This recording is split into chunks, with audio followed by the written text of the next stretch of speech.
otra experiencia. Ego. Nuestra enfermedad. Ser. Nuestra salvación. Amor. Lo que deberíamos de aprender a sentir. Muy bien, ha sido rápido, ¿eh? Pues Pilar, estamos llegando al final y antes me gustaría un poco que para la gente que nos oiga y esté interesada en este tipo de terapia, ¿cómo se puede poner en contacto contigo? ¿Cuál es tu página web? Tus diferentes páginas de Facebook que llevas a cabo, que son muchísimas, que yo las recomiendo encarecidamente porque son muy inspiradoras para el día a día. Gracias. Bueno, mi página web es muy sencillita, es pilariborra.org. Ahí está un poco reflejado quién soy y lo que hago.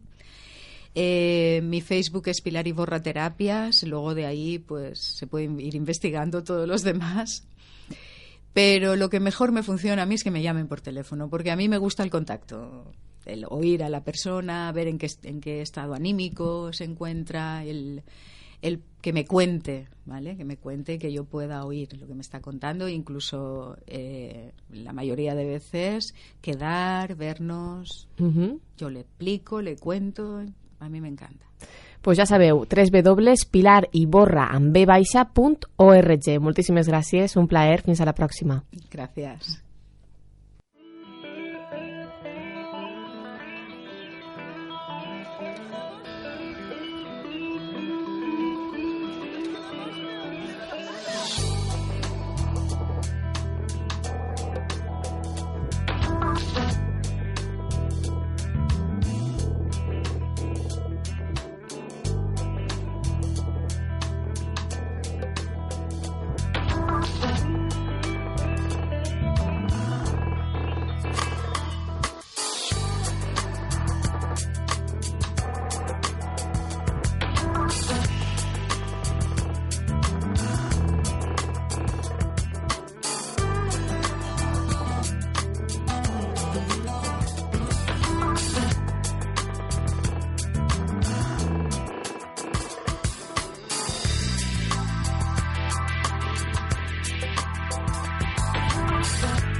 La Brúixola, Alba Berizer i Llúcia Candela.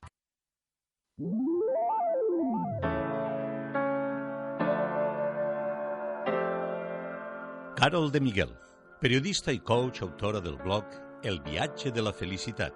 Gemma Pinilla, psicòloga i terapeuta Gestalt. It's unfortunate that when we feel a storm we can roll. Alguna vegada heu sigut massa exigents amb vosaltres mateixa o heu sigut massa exigent amb la gent que vos estima, amb la gent que vos rodeja? Quan ha sigut un problema ser massa exigent amb nosaltres mateixa? Ens està impedint evolucionar o és al contrari? És perquè no som massa exigents que ens impedeix assolir les nostres metes? Avui parlem del tema de la autoexigència amb Carol de Miguel i Gemma Pinilla. Com estem? Molt bé. Encantada. Contadme un poquito el tema de la exigencia. ¿Qué pasa con este tema? Porque es el tema estrella que yo creo que las tres un poco sí que sufrimos este síndrome de ser demasiado exigentes, ¿no? Así es. Bueno, lo comentábamos, ¿no? Hace un ratito, yo creo que sí, que suele estar a la base, ¿no? Del funcionamiento, por lo menos en esta sociedad se da bastante, con bastante asiduidad. Sí, aparte también comentábamos no solo la exigencia, sino como no llegamos a esos niveles que nos marcamos, vamos postergando las decisiones importantes y vamos mirando hacia otro lado, y entonces la sensación de ansiedad va incrementando, así que todavía nos exigimos más, con lo cual es un poco un círculo vicioso que a veces no sabemos parar. ¿Qué mecanismo mental sucede ahí, Gemma, con el tema de la autoexigencia? ¿Qué pensamientos o qué creencias giran en torno a esto? Bueno, en primer lugar, lo importante sería ver qué es la exigencia para cada uno, ¿no? Porque cuando nos autodenominamos como que estamos siendo exigentes, es ¿qué me estoy pidiendo? Entonces, claro, esto lo primero, para mí lo más importante es darnos cuenta, bueno, conocernos un poco mejor. Porque, claro, también tenemos que saber dónde están nuestros límites, que hasta ahí podríamos hablar de una exigencia sana. Y claro, y que nos estamos pidiendo de más, porque igual es que no vamos a poder llegar. Y entonces, claro, ahí empezamos a poner en marcha este circuito, ¿no? Donde, claro, si no llego a sitios donde a lo mejor quizás es que no puedo llegar, ¿cómo me estoy tratando? ¿Qué me estoy diciendo? Y esto repercute en mi autoestima. Claro, yo también pienso que es importante saber diferenciar entre los ideales que tenemos, que es... Al principio puede ser algo motivador, ¿no? Como fijarte en alguien que ha conseguido algo que a ti te gustaría tener y eso te puede motivar como para llegar y luego tener un ideal inalcanzable. Porque voy a poner un ejemplo muy personal, pero a mí me pasó, por ejemplo, con la maternidad. Porque antes de ser mamá, mi ideal de la maternidad era peliculero al 2000%, y cuando llega el momento de tener a tus hijos siempre tienes la sensación de que eres la peor madre del mundo porque no sabes cocinar, porque no tienes la respuesta a cada pregunta, porque sigues teniendo voluntad de no abandonar tus otras facetas por la de la maternidad. Entonces, hasta que me di cuenta que mi ideal de la maternidad era el ideal de las revistas de ser padres, de madres perfectas y cosas así, hasta que llegué a esa conclusión. Un poco pasa casi como la idea de la pareja, ¿no? La que nos venden en Hollywood, ¿no? Claro, pues sufrí muchísimo porque tenía la sensación constante de que estaba haciéndole daño a mi hijo, porque mi hija tiene nació 2 años después y ya me había curado de este ideal, pero tenía la sensación de que pobre de mi hijo, que le había tocado la peor madre del mundo. Entonces siempre me exigía y no llegaba, porque era imposible llegar a ese ideal de madre perfecta que no existe. Cada madre es perfecta como es. Exactamente. Entonces, claro, los ideales, yo creo que dentro de la exigencia... Claro. ¿no? Ideales, creencias. Sí, todo parte un poco de lo mismo, ¿no? Porque ya desde bien pequeñitos, claro, ya nos están, es como que ya nos tenemos que adaptar a un modo de funcionar, ya nos van diciendo, ¿no? Lo que tenemos, dónde tenemos que llegar, cómo lo tenemos que hacer. Entonces, claro, ya en la base, cuando ya somos bien pequeñitos, es como... No, o por lo menos aquí no fomentamos una base de confianza en el propio niño, en que el niño en sí ya tiene las posibilidades, ¿no? Para ser y hacer y vamos a ver, ¿no? Qué es lo que tiene para aportar, para fomentarlo, ¿no? Pero sin embargo, y también lo entiendo, ¿no? Hay unas normas, hay que llegar, hay que hacer, hay que ser una determinada manera y claro. Claro, porque sí que es cierto que cuando eres un poco autoexigente o exigente contigo mismo, te cuesta reconocer los fallos o no los asumes, o detrás de eso hay una historia de querer ser perfecto, ¿no? Y esta idea puede que no exista. Y luego está de sentirse culpable, ¿no? ¿Qué pasa con el tema de la culpabilidad y las exigencias? Claro, es que esto es lo que está a la base. Primero, la perfección, pues como bien decía Carol, que es ser perfecto. Es que eso... podríamos decir que todos somos perfectos, siendo como somos, ¿no? Porque ¿qué es? ¿Cuál es el canon, no? Eso a un exigente no le gusta escucharlo. Claro. Esa respuesta no le gusta. Claro, pero fíjate, si yo me doy cuenta, a ver, si yo parto de una base de autoconfianza, de que confío en mí y en mis posibilidades, eso no quiere decir que me vaya a estancar y ya no vaya a crecer, ni muchísimo menos. Todo lo que pueda ampliar, no sé, pues si quiero ser, pues yo qué sé, mejor profesional, estudiaré más, lo que sea. Pero claro, va a depender mucho de cómo me lo estoy planteando.